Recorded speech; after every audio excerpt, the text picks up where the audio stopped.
नमस्कार। मेरे इस चैनल में आप सबका स्वागत है। व्रतों की महिमा इस श्रृंखला में आज से हम भगवान शिव के व्रत के बारे में बताएंगे। ईश्वरों के ईश्वर भगवान महेश्वर, देवों के देव महादेव और विष का पान करने वाले, हलाहल विष का पान करने वाले भगवान शिव। कहते हैं भगवान की आराधना जब हम मन, आस्था, श्रद्धा, विश्वास, निष्ठा से करते हैं तो व्रत की पूर्णता होती है और व्रत का फल हमें पूर्ण मिलता है। और जिस व्रत में आप सिर्फ दबाव से व्रत करते हैं उसमें सिर्फ वो कर्मकांड होता है, लेकिन उसका फल, कर्म का फल मिलता है लेकिन पूर्ण फल नहीं मिलता। भगवान शिव के बारे में ये कहा जाता है कि भगवान शिव अत्यंत भोले हैं, इसलिए उनका एक नाम भोलेनाथ भी है। और उनके भोले स्वभाव के कारण वो अपने भक्त को मनचाहा वरदान भी दे देते हैं। भगवान शिव लय तत्व के स्वामी हैं। लय अर्थात समापन, या किसी जो उत्पन्न चीज हुई है, जिसका विकास हुआ है, उसका समापन। उत्पन्न, विकास और समापन। तो समापन अर्थात लय तत्व के स्वामी होने की वजह से ये सबसे पहले अहंकार को दूर करते हैं, क्योंकि किसी भी व्रत के लिए अहंकार बहुत ही बड़ी अड़चन है।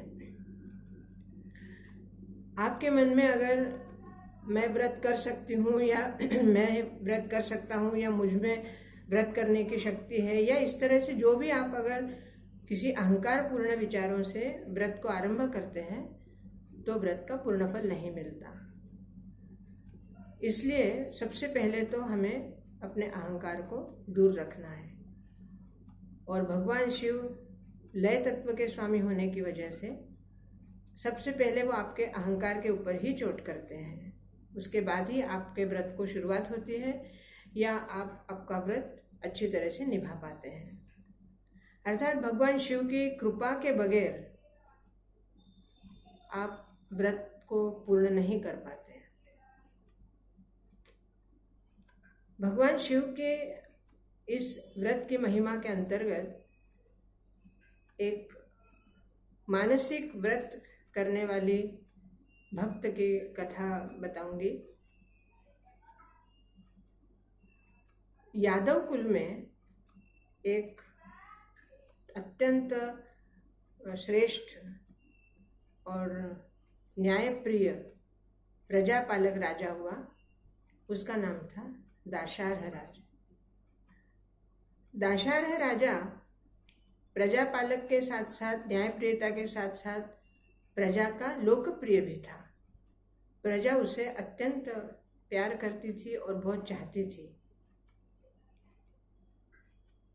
उसके जिस तरह से औरों के भी पाप और पुण्य कर्म का फल हमारा ये मानव शरीर होता है, उसी तरह उस राजा के लिए भी कुछ उसके पुण्य कर्म थे पिछले जन्म के, जिसकी वजह से वो राजा बना। और काशीराज की पुत्री राजकुमारी कलावती, ये कलावती भगवान शिव की भक्त थी और अखंड जाप ये करती रहती थी। भगवान शिव की अखंड जाप की वजह से इसमें एक विलक्षण तेज आ गया था। शिव लीलामृत में इस कलावती का जो वर्णन किया गया है, इसके सौंदर्य का जो वर्णन किया गया है, वो अप्रतिम वर्णन है। एक शब्दों में या एक वाक्य में अगर हम कहें तो इसकी सुंदरता इस तरह की थी कि एक बार अगर कोई इसे देख ले तो देखता ही रहे। इसका तेज बहुत ही उज्जवल था और इसके तेज की वजह से इसका प्रभाव जिसको कहते हैं कि उसकी प्रभा ये बहुत ज़्यादा प्रखर थी। और इसके बारे में एक बात ये भी कही जाती है कि अगर कोई इसे गलत निगाहों से देखे तो वो उसे देख नहीं पाता था। ऐसी शिव भक्त कलावती का विवाह यादव कुल के राजा दाशार से हुआ। जब विवाह के बाद प्रथम सोमवार आया तब इसका सोमवार का व्रत था और दाशार राजा ने अपनी पत्नी अर्थात कलावती से पत्नी धर्म निभाने के लिए कहा। तब इसने राजा से विनय की कि हे स्वामी, आज मेरा व्रत है सोमवार का, इसलिए आज मैं अपना पत्नी धर्म नहीं निभा पाऊंगी, आज मुझे क्षमा करें। लेकिन राजा इस बात को उसने इतना गौर नहीं किया और इस बात को उसने मजाक में समझा और मजाक समझने की वजह से इसने कलावती के साथ प्यार से लेकिन थोड़ी जबरन पत्नी व्रत के लिए इसका हाथ स्पर्श किया। लेकिन तभी राजा को ऐसे लगा कि इसने गर्म लोहे को हाथ लगाया है और ये अपने आप में जल गया, अंदर से दूर छिटक गया और बहुत आश्चर्य हुआ इसको। इसने कलावती से पूछा कि तुम्हारा शरीर इतना गर्म लोहे की तरह कैसे तप रहा है। तब इसने कहा कि हे स्वामी, मैं भगवान शिव का व्रत करती हूँ और अखंड नामस्मरण की वजह से मेरे शरीर में अत्यंत अधिक ऊर्जा और तेज है, इसी वजह से आपको जलन महसूस हुई। राजा ने कहा अगर यही बात है तो मुझे भी भगवान शिव का वो मंत्र बताओ। तब कलावती ने कहा कि स्वामी, मुझे वो अधिकार नहीं है कि मैं आपको वो मंत्र बता सकूं, लेकिन हमारे यादव कुल के जो ऋषि हैं, जो हमारे कुलगुरु हैं गर्ग मुनि, वो हमें इसका मार्गदर्शन करेंगे और वही आपको मंत्र देंगे। तब राजा दाशार और कलावती गर्ग मुनि के पास गए और गर्ग मुनि को उन्होंने अपनी सारी बात बताई। तब गर्ग मुनि ने अपने ध्यान से ये देख लिया कि ये कलावती भगवान शिव की अनन्य भक्त है और भगवान शिव की कृपा की वजह से ही इसकी तरफ कोई भी गलत निगाह से नहीं देख सकता। अगर कोई देखता भी है तो वो यहाँ तक कि भस्म होने की भी आशंका है। तब उन्होंने उन दोनों से कहा कि यमुना नदी में आप स्नान करके आओ, फिर मैं आपको मंत्र दूंगा। दोनों ने यमुना नदी में स्नान किया और गर्ग मुनि के सामने आकर बैठ गए।